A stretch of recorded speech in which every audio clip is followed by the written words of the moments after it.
సంతోషించదగింది.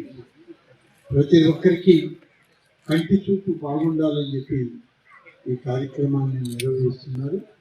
దాదాపుగా 120 మందికి ఈ 3-4 రోజుల్లో కంటి చూపు తెప్పించేటువంటి శస్త్రచికిత్సను కూడా చేయడం జరుగుతుంది. దీంతో మరొక విషయం మీకు చెప్పాలి. ఇటీవల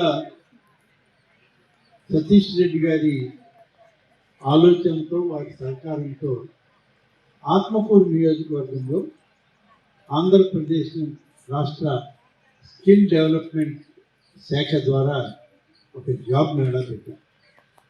జాబ్ మేళాలో దాదాపు 1200 పైగా వాళ్ళకి ఆపర్చునిటీస్ వచ్చి జాబ్ సర్టిఫికేట్స్ ఇచ్చారు. కానీ మన వాళ్ళు కొంతమంది అవకాశం ఉంది వాడుతున్నారు, కొంతమంది అవకాశం లేదు, అక్కడికి ఒంటరిగా పోలేనంత దూరం అని చెప్పి చాలా మందిని మించిపోయినా ఈ రోజుకి 600 మందికి